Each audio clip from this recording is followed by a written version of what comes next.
시간이 지날수록 계속 만나야 하나를 고민하게 되는 사람이 있습니다. 친구니까 거리만 좀 두면 되지 않을까요? 물론 그런 사람도 있지만 아예 빨리 결단을 내려야 할 사람도 있습니다. 인간은 혼자서는 살아갈 수 없는 존재이지만 나에게 악영향을 미치는 사람과 억지로 관계를 이어나갈 필요는 없습니다. 모든 인연을 감수하려 하면 인생이 남노하고 괴롭습니다. 오랜 친구니까 무조건 참거나 받아들여라. 만난 시간이 중요한 게 아닙니다. 감당하기 어려운 인연은 적절히 손절하는 것이 좋습니다. 나중에 후회해봐야 뒤늦게 발견된 암세포와도 같습니다. 빠르게 잘라내야만 내가 살 수 있습니다. 우리는 인연을 맺음으로써 도움을 받기도 하지만 그에 못지않게 피해도 많이 당하는데 대부분의 피해는 진실 없는 사람에게 진실을 쏟아부은 대가로 받는 벌입니다. 어떤 인연을 만나고 맺느냐에 따라서 내 행복과 불행이 결정됩니다. 여러분 가까이 있는 사람들이 여러분 인생을 만듭니다. 인생을 살아보니 인연은 아름답기도 하고 감사하기도 하고 불편하기도 고통스럽기도 합니다. 나이 들수록 아름답고 감사한 인연들만 안고 가셔야 됩니다. 운명은 타고나는 것이지만 팔자는 만들어가는 것입니다. 맞지 않는 인연의 끈을 놓지 못하고 끝까지 잡고 계시면 자기 팔자 자기가 꼬는 겁니다. 때문에 여러분의 방에 절대 아무나 들여서는 안 됩니다. 오늘 말씀드릴 유형의 사람은 오랜 친구라도 반드시 인연을 끊어야 되는 사람입니다. 그냥 평생 가까이 두지 않는 것이 낫다고까지 말씀드릴 수 있습니다. 영상을 끝까지 시청하셔서 더 이상 인간관계 때문에 나의 귀한 시간과 감정 낭비하지 않으셨으면 합니다. 첫 번째는 얻어먹기만 하는 사람입니다. 살다 보면 남에게 베풀 줄은 전혀 모르고 얻어먹기만 하는 사람들이 있습니다. 이런 사람들은 처음 한두 번은 내가 베풀 수 있어도 계속되면 온갖 정이 떨어지고 결국엔 질려버리고 맙니다.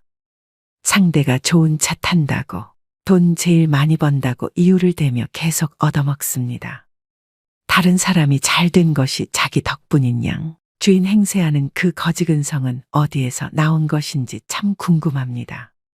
권리도 아닌데 권리인 양 착각하는 사람들은 인격이 미성숙한 사람입니다. 받는 게 당연한 줄로만 알고 나중에 안 주면 오히려 역정을 냅니다. 호의가 계속되면 호구가 된다는 말이 딱 이런 사람들 상대로 맞는 말입니다.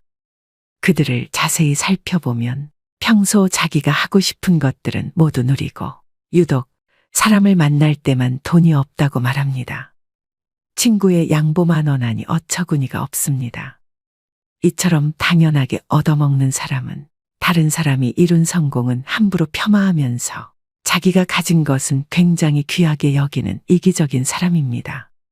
이런 친구 중 적지 않은 수는 내가 어려울 때 나 몰라라 할 가능성이 높습니다. 내 어려움을 안타까워하기보다 얻어먹을 대상 하나가 줄었다는 식입니다. 다만 내가 사면 상대도 반드시 사야 한다는 것이 아닙니다. 얻어먹기만 하려는 친구와 형편에 맞게 사려는 친구는 눈에 보입니다. 형편이 안 되는 친구는 돈 걱정 말고 몸만 오라고도 합니다. 그 마음이 와닿기 때문입니다. 얻어먹기만 하는 친구는 작은 이익에 집착하는 옹졸함과 이기적인 면이 관계를 해칩니다. 친구를 이용만 한다는 생각에 만남이 짜증스럽습니다. 이런 친구에게 쓰는 돈은 헛돈 쓰는 것과 같습니다. 차라리 어려운 사람에게 기부하는 것이 100번 낫습니다. 얻어먹기만 하고 베풀 줄 모르는 사람은 평생 가도 그 버릇을 못 고칩니다. 이런 사람을 가까이 하면 내 주머니만 가벼워지고 내게는 득될 것이 하나도 없음을 명심하셔야 됩니다. 두 번째는 부정적인 사람입니다. 만날 때마다 우울한 얘기, 힘든 얘기, 불평불만을 쏟아내는 사람입니다. 매번 들어주다 지쳐 해결 방안을 찾아주면 온갖 핑계를 대며 안 돼, 못해를 시전합니다.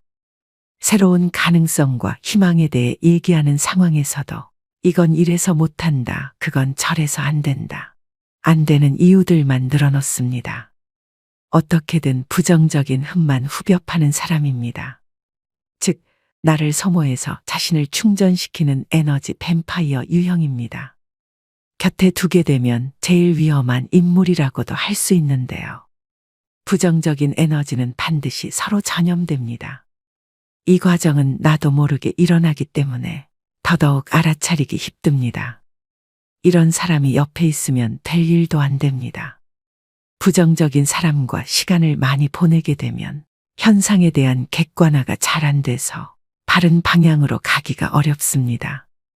즉, 호랑이 입에 여러분의 머리를 넣어선 안 된다는 말입니다. 이런 사람들은 주위의 에너지를 뺏고 건설적인 생각을 차단시키는 아주 위험한 존재인데요. 나의 꿈도 내 목표도 모두 차단시킬 사람입니다. 특히 내가 힘들거나 불안정한 상황일 때는 더더욱 영향을 받고 흔들리기 쉽기 때문에 1순위로 멀리해야 될 사람입니다. 말이 씨가 된다는 말 다들 들어보셨을 겁니다.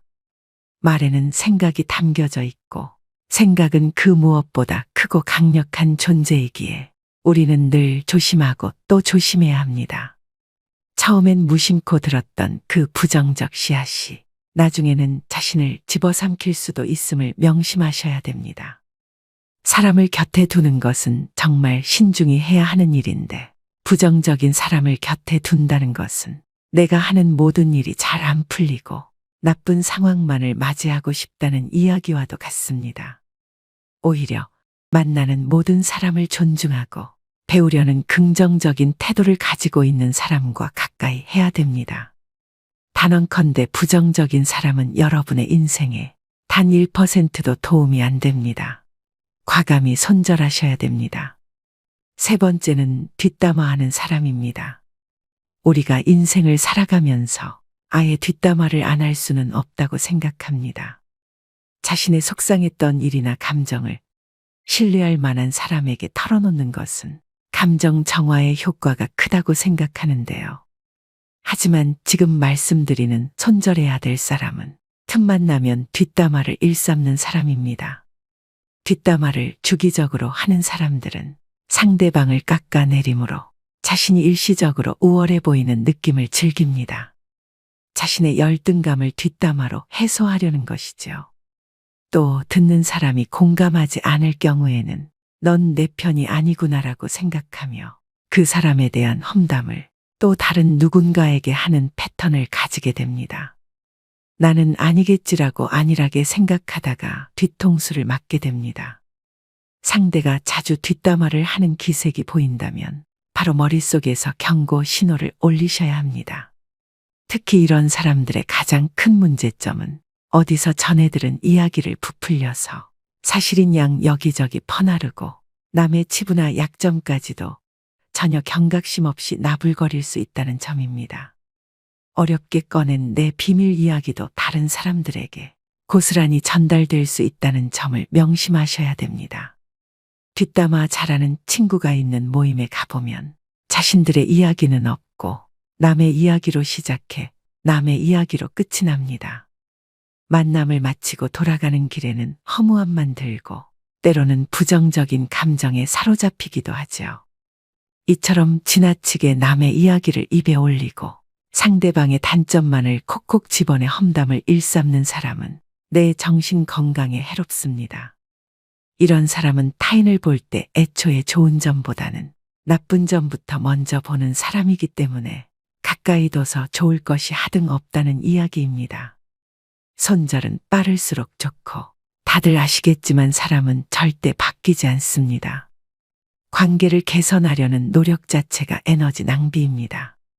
뒷담화를 일삼는 사람을 손절하는 것은 사람을 잃는 것이 아니라 내면의 평화를 챙기는 일임을 명심하셔야 됩니다.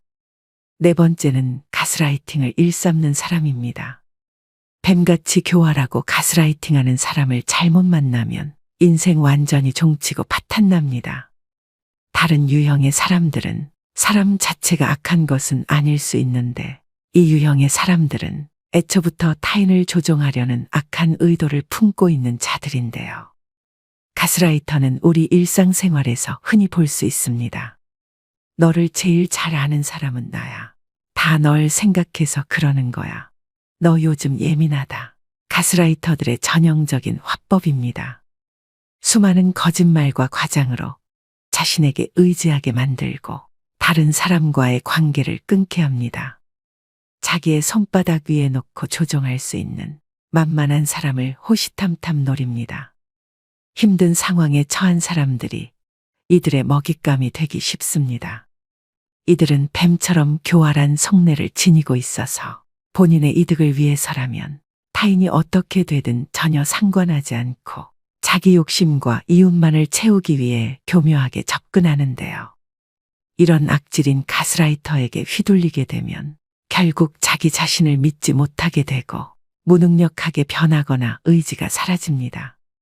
이럴수록 가스라이팅 하는 사람에게 더욱 의지하게 되는 것이 문제입니다. 그렇기 때문에 이런 사람들은 잘 알아보시고 단칼에 잘라내셔야 합니다. 5번째는 자기는 급이 다르다는 사람입니다. 오랜 친구의 경우 나이 들수록 사는 형편이 천차만별이 됩니다. 사회적 위치나 부에서 차이가 납니다. 동창 모임에 나가면 이런 차이는 확실히 체감됩니다. 어릴 적 순수했던 시절로 돌아가 이야기를 나누게 되지만 사실 너무 차이가 나면 불편한 것은 사실입니다. 사는 방식이 틀리다 보니 대화가 통하지 않기도 합니다.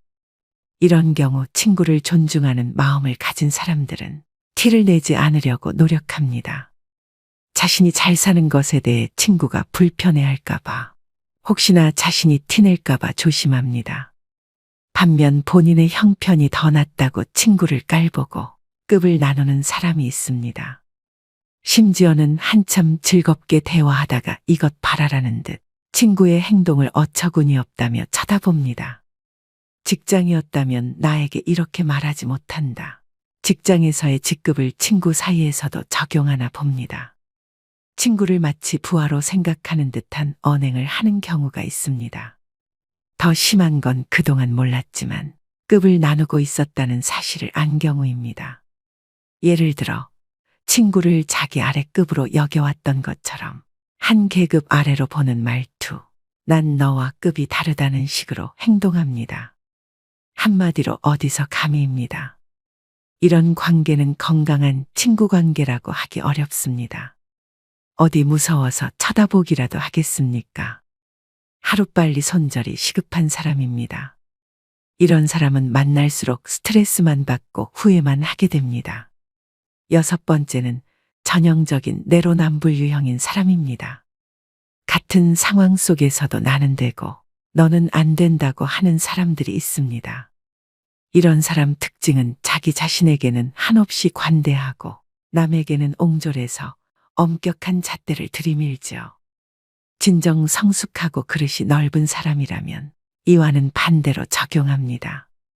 자기 자신은 엄격하게 돌아보고 다른 사람은 너그럽게 용서할 줄 알아야 합니다.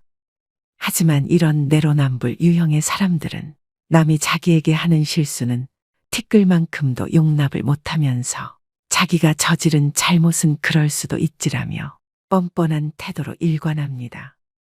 또 이런 사람은 남에게 미안하다는 사과도 전혀 하지 않고 본인의 잘못을 인정할 줄도 모릅니다. 이런 사람을 두고 참으로 낯짝이 두껍다, 뻔뻔하다는 표현이 있는 것이겠죠. 그야말로 천상천하 유아독존에 제 잘난 맛에 사는 사람입니다. 애초에 자기를 향한 기준이 너무 관대하고 자기 객관화가 안 되는 사람이기 때문인데요. 이런 사람과 대화를 하다 보면 우라통이 치밀거나 속에 천불이 납니다. 이 사람과 똑같은 사람이 되기 싫어 꾹꾹 참으며 배려심 있게 행동하지만 결국 같은 상황이 되풀이되는 악순환입니다.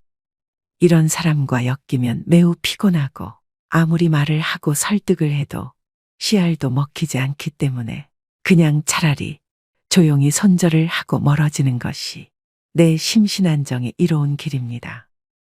마지막 7번째는 시간이 아깝게 느껴지는 사람입니다. 의미 있는 만남인지 아는 방법은 무엇일까요? 누군가와 헤어져 집으로 갈 때 발걸음이 가볍고 기분이 좋다면 의미 있는 만남이라고 말합니다. 반대로 울적하고 함께 보낸 시간이 아깝게 느껴진다면 잘못된 만남으로, 이런 만남은 인생을 소모하고 있다는 찝찝함을 남기기 때문에 되도록 피하는 게 좋다고 당부드립니다. 시간을 헛되이 낭비할 바에는 친구를 잃는 쪽을 택하셔야 됩니다. 흘러간 시간은 돌이킬 수 없지만 친구는 새로 사귈 수 있기 때문입니다. 생각보다 인생은 짧습니다. 나이 먹을수록 시간의 의미를 깨닫고 만남을 소중히 여기게 됩니다. 이때 만남은 양이 아니라 질입니다. 사람을 만났는데 느낌이 싸하거나 거북하다면 일단 만남을 중단하는 것이 좋습니다. 이런 사람은 앞으로 위험을 몰고 올지도 모릅니다. 만날수록 내 자존감이 떨어지고 기가 빠진다면 만나지 않는 것이 좋습니다. 느낌은 찜찜한데 억지로 만나고 나면 역시나 기분이 좋지 않은 경우가 많지요. 책 적정한 삶의 저자인 김경일 심리학과 교수가 한 강연에서 제안한 전화번호를 차단하는 방법도 효과적이라고 생각합니다. 찜찜한 사람에게 전화가 오면 조마조마할 때가 있습니다. 전화를 받으면 자기도 모르게 약속을 잡고 약속일이 다가올 때까지 스트레스를 받습니다. 아예 번호를 뜨지 않게 하면 이런 고통에서 벗어날 수 있습니다. 우연히 만나게라도 되면 전화기를 바꾸다가 연락처를 모두 날려버렸다고 하면 됩니다. 이때 절대 구구절절 설명하려 들지 마십시오. 내 마음도 부담스럽고 상대방에게도 들키게 됩니다. 가볍고 간단하게 말하면 됩니다. 죄 지은 사람처럼 행동하고 길게 설명하는 태도는 재발절인 행동입니다. 이런 사람과 애써 만남을 유지하면서 내 소중한 수명을 깎아먹지 마시기 바랍니다. 오늘의 영상 어떠셨나요? 말씀드린 손절해야 되는 사람 유형 7가지는 친구를 떠나서 모든 인간관계에서 통용됩니다. 어릴 때는 인간관계를 정리하고 손절을 하면 세상 큰일이 나는 줄 알았습니다. 그런데 나이가 들수록 내 곁에 나와 잘 맞고 대화가 잘 되는 사람이 있다는 게 감사하다는 생각이 듭니다. 안 맞는 사람들은 하루라도 빨리 끊어내는 것이 내 인생을 윤택하게 만드는 길임을 깨닫습니다. 상처를 받을 것인지 말 것인지, 또 상처를 키울 것인지 말 것인지도 내가 결정합니다. 그 사람의 행동은 어쩔 수 없지만 반응은 언제나 내 몫입니다.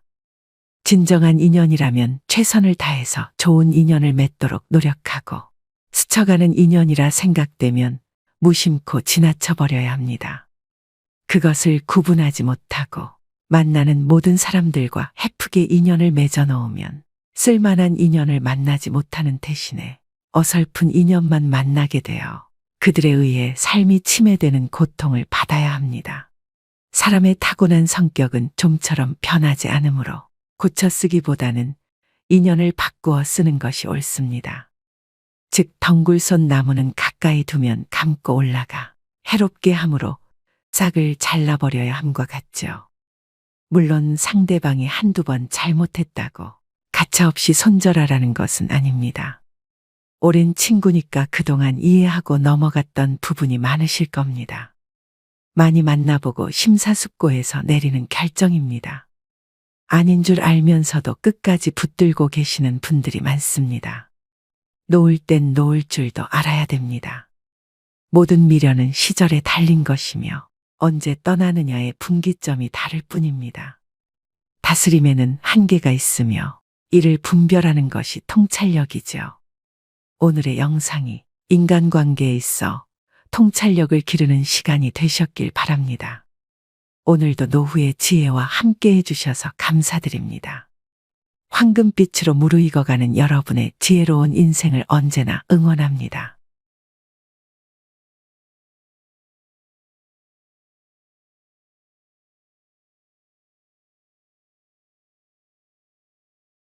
누구나 다 늙고 병들어 생을 마감합니다. 그 변하지 않는 사실 앞에 숙연한 마음이 들기도, 조금씩 노쇠해지는 부모님 모습을 보며 자신의 미래를 떠올려 보기도 하는데요. 최근 한국의 고령화 문제가 심각한 가운데 이와 동시에 노인성 질환으로 고통받고 있는 고령층, 또 독거노인의 수 역시 증가하고 있습니다. 이 중에는 혼자 사시는 제 친정엄마도 계십니다. 지난 12월 건강하셨던 어머니가 갑자기 혼자 앉지도 서지도 못하셨을 때의 일입니다. 한 달 가까운 입원 생활이 이어지며 돌봄에 관해 생각하게 되었는데요. 일과 살림을 병행하며 혼자 계신 어머니를 보살피기가 쉽지 않았기 때문입니다. 정부의 어르신 돌봄 사업을 알아보기 시작했던 것도 그때부터였습니다. 혼자 사시는 부모님이 계시다면 누구라도 같은 입장이었을지 모르겠습니다. 어머니가 다치시기 전까지 돌봄은 나와 무관한 단어인 줄 알았습니다. 나이가 들면서 그게 아니란 걸 절실히 깨닫고 있는데요. 우리는 모두 유한한 존재이고 탄생에서 장래에 이르기까지 돌봄이 필요하다고 해도 과언이 아닙니다. 즉, 엄마의 자궁에서 돌봄을 받는 태아부터 병들어 죽어가는 노인까지 돌봄이 필요하지요. 지금도 주변의 많은 사람들에게는 나이든 부모의 돌봄 문제가 현실로 닥치고 있는데요. 그래서 오늘은 다산 정약용 선생의 가르침을 바탕으로 가족 돌봄의 현실과 가족 교양에 대해 말씀드리려고 합니다. 부모님의 돌봄에 대해 고민하고 계신 분들, 또 지금도 어딘가에서는 돌봄을 절절하게 느끼고 계실 많은 분들이 이 문제에 대해 함께 생각해보는 시간이 되었으면 합니다. 80대 노부부의 이야기를 담은 영화 아무르에도 노인 돌봄에 관한 문제가 등장합니다. 평온한 노년을 보내던 어느 날 아침, 부인 안느가 의식을 잃고 병원에 실려가지만 반신불수가 되어 돌아오는데요. 영화는 이 순간부터 늙고 병든 부인을 돌보는 늙은 남편 조르주의 애틋한 돌봄에 집중합니다. 조르주는 병원을 보내지 말아달라는 부인의 부탁을 거절하지 못합니다. 이후 침대에 누워있는 아내의 수족이 되어 간병을 이어갑니다. 하지만 시간이 지나 배변을 가리지 못하자 극진한 보살핌도 한계를 느끼기 시작하는데요. 한 번씩 부모님 댁을 방문한 딸은 늙고 병들어 꼼짝도 못하는 엄마와 병간호에 지쳐가는 아버지를 바라보며 눈물을 흘립니다. 이처럼 경제 여건이 좋지 않은 자녀가 부모의 노년을 돌보지 못하는 것은 프랑스도 다르지 않았습니다. 내 몸이 상하는 건 괜찮아요. 아픈 사람이 불쌍하잖아요. 내 핏줄인데 힘들어도 끝까지 돌봐야죠. 이처럼 질병과 싸우는 고령 환자를 가족이 직접 돌보는 사례가 줄지 않고 있습니다. 환자 가족의 부담을 덜기 위해 국가는 장기요양 서비스 등 대책을 마련했지만 여전히 가족 구성원의 돌봄 의존도가 더 높은 것으로 나타났는데요. 한국보건사회연구원이 조사한 자료에 따르면 노인장기요양보험 제도를 도입한 2008년부터 2020년까지 가족 구성원이 직접 환자를 돌보는 비율이 80%대를 유지하고 있습니다. 2008년 87.8%, 2014년 91.9%, 2020년 87.4%의 환자가 가족 구성원에게 돌봄을 받고 있습니다. 이처럼 여전히 우리나라의 효도 사상은 모든 덕목 가운데 가장 중요하고 기본적인 덕목으로 생각되어지는 것 같습니다. 이는 효도는 가장 큰 덕이라는 다산 정약용의 가르침에서도 강조되고 있습니다. 정약용 선생은 유배지에서 아들에게 몰락한 집안에서 살아가기 위해서 배워야 할 것과 사람들과 살아갈 때 반드시 지켜야 할 것들을 편지로 보냈습니다. 친구를 사귈 때 반드시 멀리해야 할 세 종류의 사람 중 불효자를 사귀지 말아야 한다고 하는데요.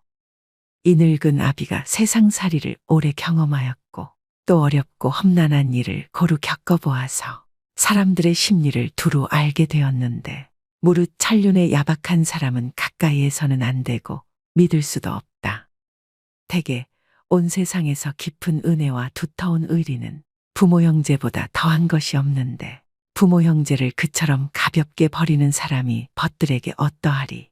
부모님께 효를 실천하지 않는 사람과는 가까이 하지도 말라는 당부를 할 정도로 개인이 존재하는 의미는 가족, 즉 부모 자녀의 관계로부터 시작된다는 근본을 지켜가는 데 있다고 보았는데요. 그 근본을 잃는 것은 삶의 의미를 잃는 것이라 여겼습니다. 부모에게는 효도를, 부부간에는 화순을, 형제간에는 우애를 지키도록 했으며 자식된 자는 끊임없이 군자의 삶을 살도록 노력할 것을 강조했습니다. 부모님은 한 사람의 삶에서 중요한 인물이고 종종 그들의 양육에 책임이 있다. 감사와 존경의 표시로 부모님을 섬기고 돌보는 것은 중요하다. 이처럼 다산정약용은 가족은 나를 키워주고 내게 뜻을 전해주는 나의 뿌리이며 이는 가족이 서로에게 어떻게 중요한 존재인지를 강조하고 있습니다. 최근 연구에 의하면 청소년이나 부모가 가장 행복할 때는 모두 가정이 화목할 때인 것으로 나타났습니다.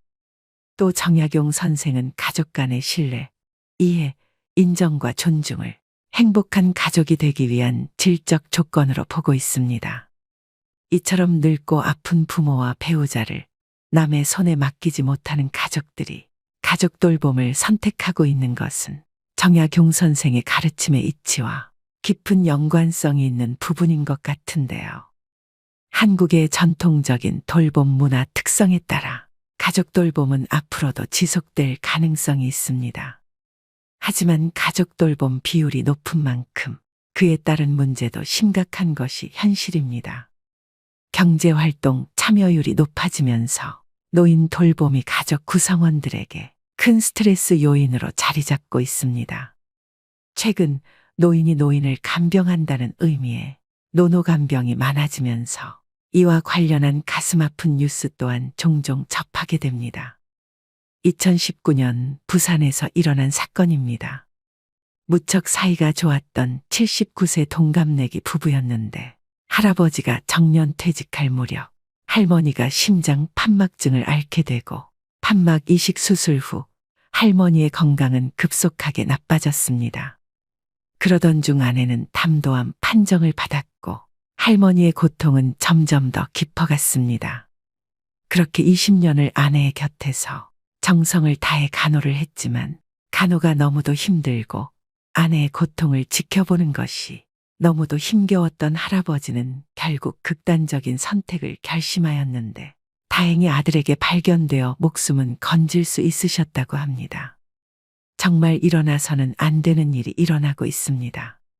하지만 시설로 보내자니 사랑하는 가족을 끝까지 돌봐주지 못했다는 죄책감과 불안감, 그로 인한 우울증에 시달리게 되는 경우도 있는데요. 부양할 세대보다 노인 세대가 많아지는 현실 앞에서 노인 돌봄은 더 이상 개인의 문제가 아닙니다. 병든 부모님을 돌본다는 것은 경제적, 물리적 시간과 더불어 정서적 돌봄까지 포함되기에 더 어려울 수 있습니다. 가족 구성원 역시 정성을 다할 수 있는 돌봄 환경 속에서 마지막 순간까지 존중받을 수 있었으면 좋겠다는 생각을 했습니다. 아무 준비 없이 뛰어든 간병인의 삶, 가장 가까이에서 사랑하는 가족이 쇠약해지는 모습을 지켜봐야 하는 가족 돌봄 체계가 무너지기 이전에 국가적인 지원과 이해, 배려가 필요한데요. 그것이 바로 가족요양제도입니다. 이 부모 돌봄은 주로 여성 혹은 불안정한 일자리에 있는 자녀가 맡게 되는 경우가 많았습니다. 그래서 더더욱 가족요양제도를 꼭 활용하셔서 돌봄 부담을 줄이셔야 되는데요. 그렇다면 가족요양제도란 무엇일까요? 정부는 지난 2008년부터 노인 장기요양보험 제도를 도입해 65세 이상 또는 노인성 질환을 가진 65세 미만 중 생활에 어려움을 겪는 사람에게 도움을 주는 정책을 시행 중입니다. 노인 장기요양보험 규정에 따라 돌봄이 필요한 경우 등급을 받을 수 있고 해당 등급에 따른 혜택을 누릴 수 있는데요.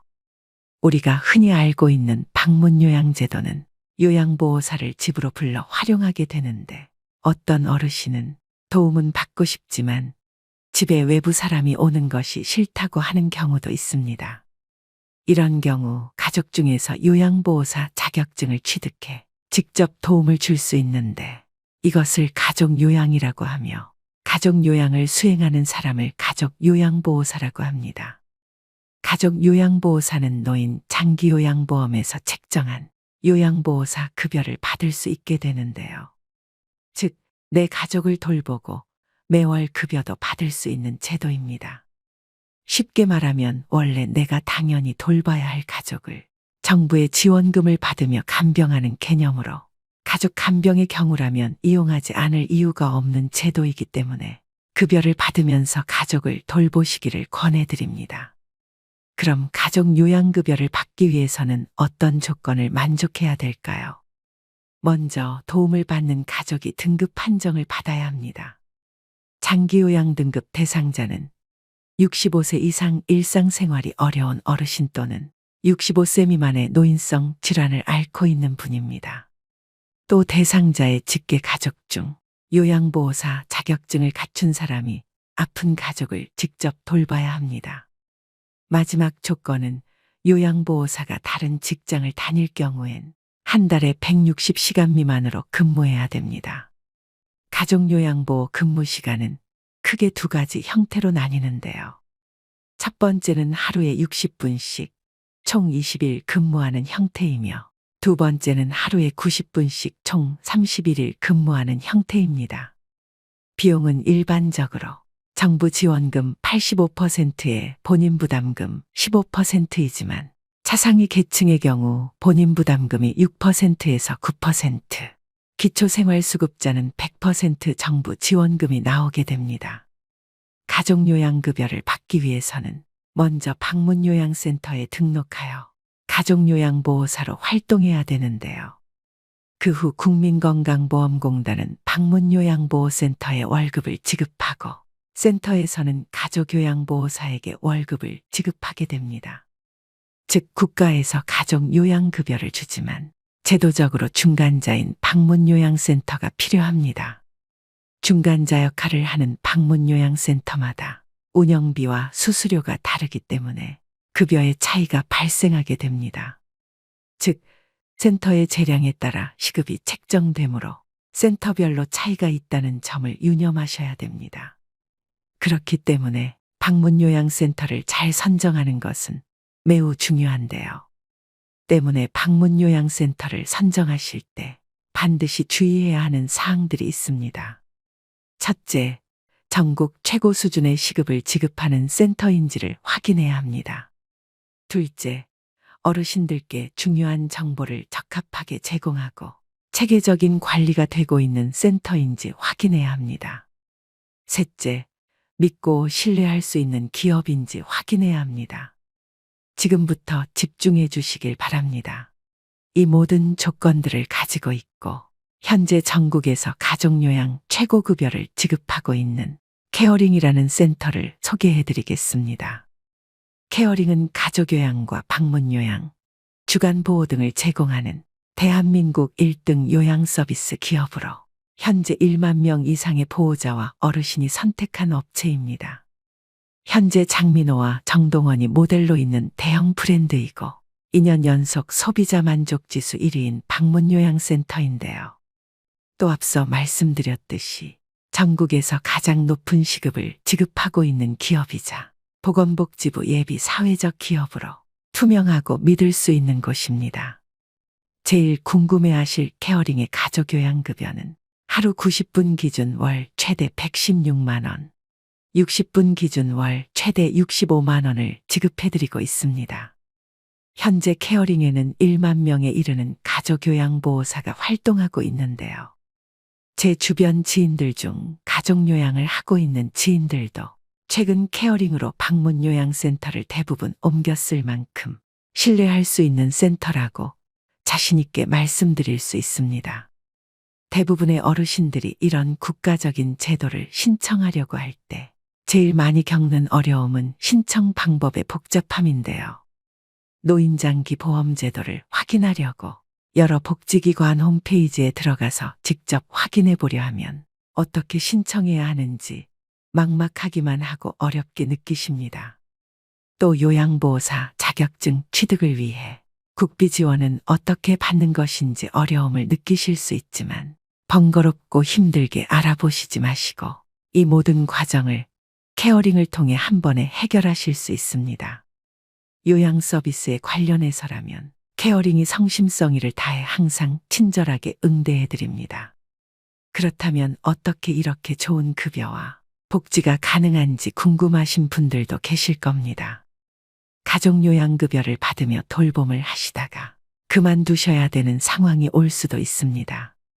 이때 케어링은 많은 경력의 베테랑 분들이 가족 돌봄 그 이상의 소임을 하시게 됩니다. 또 케어링은 100% 본사 직영 운영으로 요양보호사분들을 관리하고 교육합니다. 이것은 가족요양에 최선을 다할 수 있게 하는 원동력이기도 합니다. 또 케어링은 매년 요양보호사들의 처우 개선을 위해 다방면으로 힘쓰고 있는데요. 이는 가족요양보호사분들을 포함한 요양보호사들의 돌봄의 질로 이어지기 때문입니다. 즉, 전국 최고급여와 복지, 그리고 좋은 서비스를 제공하는 선생님들의 노력이 선순환 구조를 이루면서 국내 1위의 혜택이 가능한 것이죠. 부모를 모시고 살고 있거나 매일 방문해 돌봐야 하는 환경이라면 가족요양제도를 생각하시는 분들이 많으실 겁니다. 가족요양보호사로 등록해 부모를 돌보다가 사정이 여의치 않으면 언제든지 일반 요양 일수를 늘리거나 일반 요양으로 바꿀 수 있다는 장점이 있으니 전국 최고 급여와 복지를 갖추고 있는 대한민국 1위 브랜드 케어링으로 가족요양 제도를 고려해 보시는 것은 어떨까요? 케어링 문의 전화는 152-6585로 주시면 친절한 상담으로 응대해 드립니다. 오늘의 영상 어떠셨나요? 노후와 직결되는 가족요양제도에 대해 설명해 드렸습니다. 지금 이 순간에도 가족요양을 부담하시면서 오롯이 자식된 도리로 당연하게 부모님을 직접 케어하시는 분들도 또 본업과 병행하시느라 몸과 마음이 지친 분들도 계실 겁니다. 이런 어려운 상황에서도 내 가족의 돌봄은 내가 해야지라고 생각하시는 효자분들이 아직도 곳곳에서 많이 보이는데요. 외국 사람들이 우리나라에 와서 제일 부러워하는 것은 김치와 불고기도 파란 가을 하늘도 고궁과 민속촌도 아니라고 합니다. 그건 바로 노인을 공경하는 미풍양속이라고 하는데요. 특히 자식들이 부모를 한 집에 모시고 함께 사는 것, 서양 사람들은 그것이 그렇게도 부럽다고 합니다. 하얀 머리의 노인이 손자와 더불어 어르고 집에서 잔일을 거들며 생활에 있어서 한 중요 멤버가 되어 움직이는 것, 그것이 바로 동서고금을 막론하고 노인들이 바라는 진정한 행복이라는 주장입니다. 젊은이들이 노인에게 자리를 양보하는 것은 누가 해라 마라 해서 하는 것도 아니고 법에 규정되어 있는 것도 아니고 그냥 마음 깊은 곳에 자리 잡은 인간의 원초적 정에서 비롯되는 것입니다. 더욱이 나를 낳아준 부모와 그 부모 밑에서 20여 년을 자라는 자녀는 다를 것입니다. 그런 이유로 노년 세대를 대하는 신세대의 태도와 행동은 각별해야 된다고 생각하는데요.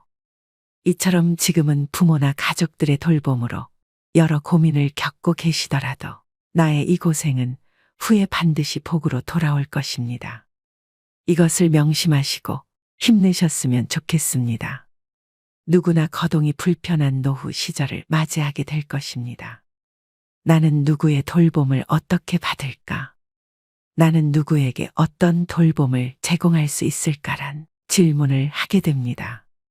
가족요양은 육체적, 시간적 부담은 물론 경제적인 부담까지 느낄 수 있지만 이 모든 과정을 정부에서 제도적으로 지원하고 있으니 제도를 잘 활용하셔서 가족요양에서 오는 부담을 덜어내시고 조금이나마 편안해지셨으면 좋겠습니다.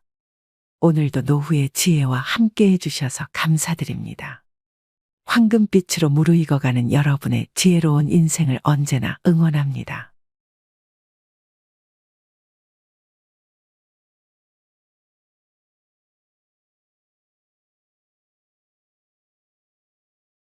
사람의 대우는 10년마다 바뀌게 됩니다. 또 찾아오는 대운의 시기가 저마다 다른데요.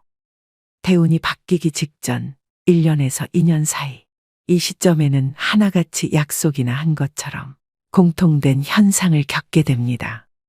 다음 대운의 징조 5가지 중 본인에게 해당되는 징조를 체크해 보시기 바랍니다. 첫째, 내 주변 환경들이 바뀝니다. 둘째, 인생 최대의 고통이 찾아옵니다. 셋째, 내 주변 인맥들이 바뀝니다. 넷째, 얼굴색이 환해집니다. 다섯째, 기존의 내 가치관이 바뀌기 시작합니다. 이처럼 대운은 예고 없이 찾아오지 않습니다. 몸과 마음, 환경의 변화를 통해 우리에게 사인을 주는데요. 물론 좋은 운이 왔는데도 그 운이 온 줄 모르고 놓치시는 분들이 의외로 많습니다. 그래서 오늘은 살면서 반드시 알아차려야 될 대운이 들어오는 징조 10가지에 대해 알려드리겠습니다. 오늘의 영상 끝까지 시청하셔서 대운을 놓치시는 일이 없길 바랍니다. 첫 번째는 내 주변 인맥들이 바뀌기 시작합니다. 지인이 됐든 아는 사람이 됐든 친구가 됐든 대운이 들어올 때는 만남이 싫어집니다. 즉 득이 안 생기는 쓸데없는 시간이라고 생각이 들어서 필요 이상의 시간 낭비를 안 하려고 합니다. 큰 의미 없는 담소를 나눴던 사람들과의 만남이 점점 줄어들기 시작하면서 그런 사람들이 정리가 됩니다.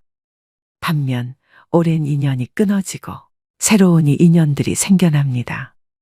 내 운의 흐름이 바뀌면 자연스레 만나게 되는 사람들이 바뀝니다.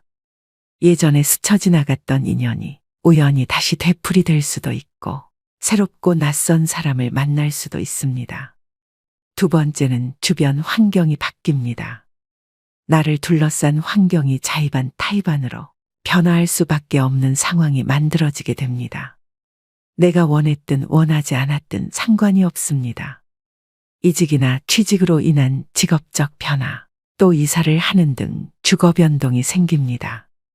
자동적으로 살림살이를 자꾸 만지게 되면 물론 내내 잘 살다가 갑자기 집 인테리어를 새로 하거나 배치를 바꾸게 됩니다. 이렇게 기회 순환이 생겨나고 주변은 정리정돈이 되어서 일석이조의 좋은 효과를 볼 수 있습니다. 세 번째는 얼굴색이 바뀝니다. 안 좋은 일이 생기면 표시가 나듯이 좋은 일도 얼굴에 표시가 나기 마련인데요. 대운이 들어올 때는 얼굴색이 환하게 바뀌게 됩니다. 정작 나는 아무것도 하지 않았고 예쁘게 치장도 안 했음에도 불구하고 얼굴에 생기가 돕니다. 또 주변 지인들에게 인상이 폈다는 말을 자주 듣게 됩니다. 이는 고된 시련과 나쁜 인연이 사라져 근심 걱정이 없어졌기 때문에 평온한 마음이 그대로 얼굴로 드러나는 것입니다. 반대로 일이 안 풀리고 힘들게 되면 얼굴이 새카매집니다. 그럴 때는 아직 기운이 좋은 상태가 아니라고 생각하시면 됩니다. 네 번째는 새로운 것을 시도하게 됩니다. 늘 생각만 하고 그냥 그렇지 하고 지나치던 것들이 새롭게 보이기 시작합니다. 자연스럽게 관심이 생겨 시도를 해보게 되는 것까지 행동으로 옮겨지고 있다면 그 또한 대운이 들어오고 있음을 짐작할 수 있습니다. 갑자기 방 구조를 바꿔본다거나 낡은 옷을 버리고 새 옷을 구입한다든지 등의 행동을 하게 됩니다. 나에게 익숙해진 것들을 버리고 정리한다는 것은 여간 쉬운 일이 아닙니다. 새로운 시작을 두려워하지 않는다는 것 자체가 좋은 대운의 기운이 느껴지는 대목입니다. 다섯 번째는 성격이나 말투가 바뀝니다. 작은 일에도 화를 버럭 내고 예민하고 까칠했던 사람이라도 대운이 들어올 때쯤엔 성격이 굉장히 너그러워지고 온화하게 바뀝니다. 말투 자체에도 여유로움과 따뜻함이 넘치게 되는데요. 이유 없이 마음이 편해지기 때문입니다. 좋은 운이 들어오기 시작하면 근심 걱정이 사라지고 마음에 여유가 생겨 느긋해집니다. 여섯 번째는 인생 최대의 고통이 찾아옵니다. 부모님이나 가족의 사망, 이혼, 사기, 폐업 등 인생 전반의 기틀을 흔들 만한 고통스러운 일이 생깁니다. 희망이 없고 앞으로 어떻게 살지 하는 막막한 느낌. 포기하고 싶은 그런 상황이 옵니다. 앞이 안 보이고 상황이 최악일 때 운의 전환점이 시작되는데요. 가장 추운 겨울을 이겨내야 따뜻한 봄을 맞이할 수 있는 이치와 같습니다. 나쁜 일이 지나가면 반드시 좋은 일이 찾아오는 법이죠. 이 시기를 잘 버티고 견딘다면 분명 좋은 운이 들어오는 시기가 찾아옵니다. 인생의 밑바닥에 온 것 같은 시기에는 좌절 대신 고통 속에서 많이 배우고 깨달음을 얻으셔야 됩니다. 나쁜 일이 가면 반드시 좋은 일이 올 차례입니다. 의심하지 않아야 됩니다. 그래야지 나한테 기회가 왔을 때 그것을 놓치지 않고 잡아서 대운을 맞이할 수 있습니다. 희망을 갖고 버티셔야 됩니다. 7번째는 기분 좋은 일들이 많이 생깁니다. 잔잔하지만 기분 좋은 사소한 일들이 생기게 됩니다. 예를 들어 생각지도 못했던 돈을 받을 일이 생기거나 시간적으로도 여유가 생겨 많이 누리지 못했던 여가 생활을 시작할 수도 있게 됩니다. 참 신기한 것은 사람이 마음먹은 만큼 세상을 보는 시각과 시야가 달라진다는 점입니다. 마음의 상태에 따라서 세상이 어둡게 보이기도 하고 밝게 보이기도 하죠. 밝게 보이면 보일수록 모든 일을 대할 때 더 긍정적인 마음과 자세로 대할 수 있고 그 결과는 보지 않아도 좋은 결과로 이어지게 됩니다. 대운이 들어오는 기분이 느껴진다면 그 기운을 즐기면서 더 밝고 긍정적이고 적극적인 자세로 삶을 대하시면 좋겠습니다. 그리고 누군가를 험담하거나 또는 자신의 잘됨을 과시하게 되면 질투와 시기 등의 안 좋은 운이 끼면서 대운의 흐름을 방해할 수도 있으니 몸과 마음가짐 역시 조심하셔야 됩니다. 8번째는 매사에 감사하는 마음이 생깁니다. 그 전까지는 내 코가 석자인데 누굴 도와라는 생각에서 무슨 일이든 감사하는 마음이 저절로 생기고 함께하는 사람들과 나누게 되고 베푸는 마음이 저절로 생기게 됩니다. 나의 베품으로 인해 누군가가 행복해지는 모습을 보고 자신도 행복을 느끼게 된다면 이제 대운을 받아들일 자세가 되었습니다. 마음속에서 원망과 시기 질투 등이 사라지고 평온을 얻을 때 대운이 오는 징조로 알고 더욱 나를 낮추고 겸손해지셔야 됩니다. 9번째는 갑자기 부지런해지기 시작합니다. 안 하던 계획을 잡게 되거나 안 하던 운동을 시작하게 되고 충분한 수면 시간 등을 가지는 등 갑자기 계획하게 됩니다. 부지런해질 수밖에 없는 행동들이 자연스럽게 생기는데요. 나 스스로가 내 행동에 있어서 부지런해진다. 이런 기분이 든다면 대운이 들어오려는 시점이 되겠습니다. 마지막 10번째는 건강이 안 좋아집니다. 건강이 안 좋아지면서 잔병치레를 하게 됩니다. 살다 보면 갑자기 몸이 아플 때가 있습니다. 그럴 때는 왜 나에게 이런 아픔이 오지라고 의아해하기 쉬운데 생각을 조금 바꿔서 아나에게 좋은 운이 오려고 다시 더 높게 상승하기 위해서 내가 지금 잠시 바닥을 딛고 있는 중이구나라고 생각하시면 됩니다. 이렇게 갑자기 몸이 아플 때는 운이 새롭게 바뀌는 징조로서 나의 운이 바닥을 치고 다시 상승하고자 하는 때이므로 이때의 아픔을 잘 극복하고 이겨내시면 운이 더 좋게 바뀌게 됩니다. 그러니 지금 정말 어두운 터널을 지나고 계시더라도 끝날 때까지 끝난 것이 아니라는 점 기억하시고 힘내시길 바라겠습니다. 오늘은 대운이 들어오는 징조 10가지를 알려드렸습니다. 사람은 살면서 누구나 많으면 3번, 적게는 한 번에 큰 대운이 들어온다고 합니다. 대운이 들어올 때 대운을 다 받아들이지 못한다면 그냥 지나칠 수밖에 없는데요. 얼마나 안타까운 일일까요? 보통 대운이 들어오기 전 악재가 겹치고 최악의 상황이 일어나는 경우가 많습니다. 과연 이 사람이 잘 견딜 것이냐? 이 사람은 대운을 맞을 준비가 되어 있나라는 일종의 테스트라고 생각하셔야 됩니다. 지금 나에게 이렇게 안 좋은 일들이 일어나니 곧 나에게 굉장히 좋은 운이 오겠구나. 이런 생각을 가져주시면 악재에서 빨리 벗어날 수 있습니다. 반대로 나 운이 안 좋은가 봐 이런 생각을 하시면 꼬리에 꼬리를 물어 힘든 시간이 더 길어집니다. 물론 각자 사람에 따라서 사주에 따라서 대운이 들어오는 시기는 다 다르지만 대운이 들어올 때 나타나는 위의 10가지 징조는 누구에게나 다 일어나는 현상입니다. 그러니 희망 잃지 마시고 용기 내셔서 모든 분들이 행복하셨으면 좋겠습니다. 이 영상을 보신 분들은 이미 운이 좋으신 분들입니다. 말씀드린 대운 징조 10가지를 숙지하셔서 본인 스스로를 한번 돌이켜 생각해 보셨으면 좋겠습니다. 또 한 가지 더 말씀드리고 싶은 점은 대운을 맞이하고 유지하는 방법입니다. 삶에서 대운을 맞이하고 유지하는 것은 새로운 시작과 지속적인 균형을 이루는 과정입니다. 이를 위해서는 내면의 변화와 지속적인 자기 개발이 필요합니다. 대운을 맞이하기 위해서는 자신의 내면을 깊이 탐색하는 것이 중요합니다. 또 긍정적인 생각과 태도를 갖고 변화를 긍정적으로 받아들이며 새로운 기회를 적극적으로 모색하는 것이 중요합니다. 나이가 들수록 새로운 도전과 경험은 자신을 성장시키고 삶을 풍부하게 합니다. 대인 관계에서도 새로운 시도를 해보며 다양한 관점을 이해하는 것이 좋습니다. 이처럼 대운을 유지하는 것은 긍정적인 마음가짐을 지속적으로 유지하는 것에서 시작합니다. 이 점을 명심하시고 언젠가 여러분도 대운을 맞이해서 지금의 맘고생을 보상받으시길 간절히 바라봅니다. 첫 번째는 내 주변 인맥들이 바뀌기 시작합니다. 지인이 됐든 아는 사람이 됐든 친구가 됐든 대운이 들어올 때는 만남이 싫어집니다. 즉 득이 안 생기는 쓸데없는 시간이라고 생각이 들어서 필요 이상의 시간 낭비를 안 하려고 합니다.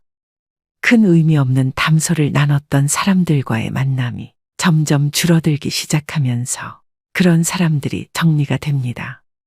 반면 오랜 인연이 끊어지고 새로운 인연들이 생겨납니다. 내 운의 흐름이 바뀌면 자연스레 만나게 되는 사람들이 바뀝니다.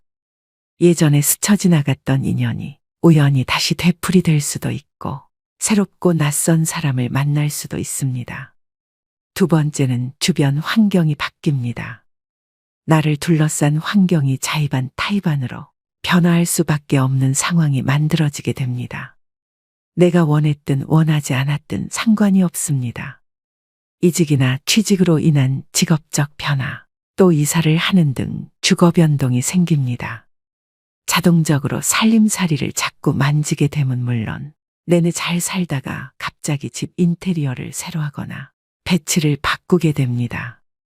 이렇게 기회 순환이 생겨나고 주변은 정리정돈이 되어서 일석이조의 좋은 효과를 볼 수 있습니다. 세 번째는 얼굴색이 바뀝니다. 안 좋은 일이 생기면 표시가 나듯이 좋은 일도 얼굴에 표시가 나기 마련인데요. 대운이 들어올 때는 얼굴색이 환하게 바뀌게 됩니다. 정작 나는 아무것도 하지 않았고 예쁘게 치장도 안 했음에도 불구하고 얼굴에 생기가 돕니다. 또 주변 지인들에게 인상이 폈다는 말을 자주 듣게 됩니다. 이는 고된 시련과 나쁜 인연이 사라져 근심 걱정이 없어졌기 때문에 평온한 마음이 그대로 얼굴로 드러나는 것입니다. 반대로 일이 안 풀리고 힘들게 되면 얼굴이 새카매집니다. 그럴 때는 아직 기운이 좋은 상태가 아니라고 생각하시면 됩니다. 네 번째는 새로운 것을 시도하게 됩니다. 늘 생각만 하고 그냥 그렇지 하고 지나치던 것들이 새롭게 보이기 시작합니다. 자연스럽게 관심이 생겨 시도를 해보게 되는 것까지 행동으로 옮겨지고 있다면 그 또한 대운이 들어오고 있음을 짐작할 수 있습니다. 갑자기 방 구조를 바꿔본다거나 낡은 옷을 버리고 새 옷을 구입한다든지 등의 행동을 하게 됩니다.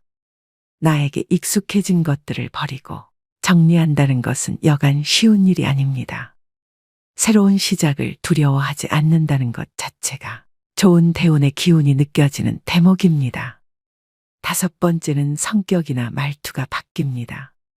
작은 일에도 화를 버럭내고 예민하고 까칠했던 사람이라도 대운이 들어올 때쯤엔 성격이 굉장히 너그러워지고 온화하게 바뀝니다. 말투 자체에도 여유로움과 따뜻함이 넘치게 되는데요. 이유 없이 마음이 편해지기 때문입니다. 좋은 운이 들어오기 시작하면 근심 걱정이 사라지고 마음에 여유가 생겨 느긋해집니다. 6번째는 인생 최대의 고통이 찾아옵니다. 부모님이나 가족의 사망, 이혼, 사기, 폐업 등 인생 전반의 기틀을 흔들 만한 고통스러운 일이 생깁니다. 희망이 없고 앞으로 어떻게 살지 하는 막막한 느낌, 포기하고 싶은 그런 상황이 옵니다. 앞이 안 보이고 상황이 최악일 때 운의 전환점이 시작되는데요. 가장 추운 겨울을 이겨내야 따뜻한 봄을 맞이할 수 있는 이치와 같습니다. 나쁜 일이 지나가면 반드시 좋은 일이 찾아오는 법이죠. 이 시기를 잘 버티고 견딘다면 분명 좋은 운이 들어오는 시기가 찾아옵니다. 인생의 밑바닥에 온 것 같은 시기에는 좌절 대신 고통 속에서 많이 배우고 깨달음을 얻으셔야 됩니다. 나쁜 일이 가면 반드시 좋은 일이 올 차례입니다. 의심하지 않아야 됩니다. 그래야지 나한테 기회가 왔을 때 그것을 놓치지 않고 잡아서 대운을 맞이할 수 있습니다. 희망을 갖고 버티셔야 됩니다. 7번째는 기분 좋은 일들이 많이 생깁니다. 잔잔하지만 기분 좋은 사소한 일들이 생기게 됩니다. 예를 들어 생각지도 못했던 돈을 받을 일이 생기거나 시간적으로도 여유가 생겨 많이 누리지 못했던 여가 생활을 시작할 수도 있게 됩니다. 참 신기한 것은 사람이 마음먹은 만큼 세상을 보는 시각과 시야가 달라진다는 점입니다. 마음의 상태에 따라서 세상이 어둡게 보이기도 하고 밝게 보이기도 하지요. 밝게 보이면 보일수록 모든 일을 대할 때 더 긍정적인 마음과 자세로 대할 수 있고 그 결과는 보지 않아도 좋은 결과로 이어지게 됩니다. 대운이 들어오는 기분이 느껴진다면 그 기운을 즐기면서 더 밝고 긍정적이고 적극적인 자세로 삶을 대하시면 좋겠습니다. 그리고 누군가를 험담하거나 또는 자신의 잘됨을 과시하게 되면 질투와 시기 등의 안 좋은 운이 끼면서 대운의 흐름을 방해할 수도 있으니 몸과 마음가짐 역시 조심하셔야 됩니다. 8번째는 매사에 감사하는 마음이 생깁니다. 그 전까지는 내 코가 석자인데 누굴 도와라는 생각에서 무슨 일이든 감사하는 마음이 저절로 생기고 함께하는 사람들과 나누게 되고 베푸는 마음이 저절로 생기게 됩니다. 나의 베품으로 인해 누군가가 행복해지는 모습을 보고 자신도 행복을 느끼게 된다면 이제 대운을 받아들일 자세가 되었습니다. 마음속에서 원망과 시기 질투 등이 사라지고 평온을 얻을 때 대운이 오는 징조로 알고 더욱 나를 낮추고 겸손해지셔야 됩니다. 9번째는 갑자기 부지런해지기 시작합니다. 안 하던 계획을 잡게 되거나 안 하던 운동을 시작하게 되고 충분한 수면 시간 등을 가지는 등 갑자기 계획하게 됩니다. 부지런해질 수밖에 없는 행동들이 자연스럽게 생기는데요. 나 스스로가 내 행동에 있어서 부지런해진다. 이런 기분이 든다면 대운이 들어오려는 시점이 되겠습니다. 마지막 10번째는 건강이 안 좋아집니다. 건강이 안 좋아지면서 잔병치레를 하게 됩니다. 살다 보면 갑자기 몸이 아플 때가 있습니다. 그럴 때는 왜 나에게 이런 아픔이 오지라고 의아해하기 쉬운데 생각을 조금 바꿔서 아나에게 좋은 운이 오려고 다시 더 높게 상승하기 위해서 내가 지금 잠시 바닥을 딛고 있는 중이구나라고 생각하시면 됩니다. 이렇게 갑자기 몸이 아플 때는 운이 새롭게 바뀌는 징조로서 나의 운이 바닥을 치고 다시 상승하고자 하는 때이므로 이때의 아픔을 잘 극복하고 이겨내시면 운이 더 좋게 바뀌게 됩니다. 그러니 지금 정말 어두운 터널을 지나고 계시더라도 끝날 때까지 끝난 것이 아니라는 점 기억하시고 힘내시길 바라겠습니다.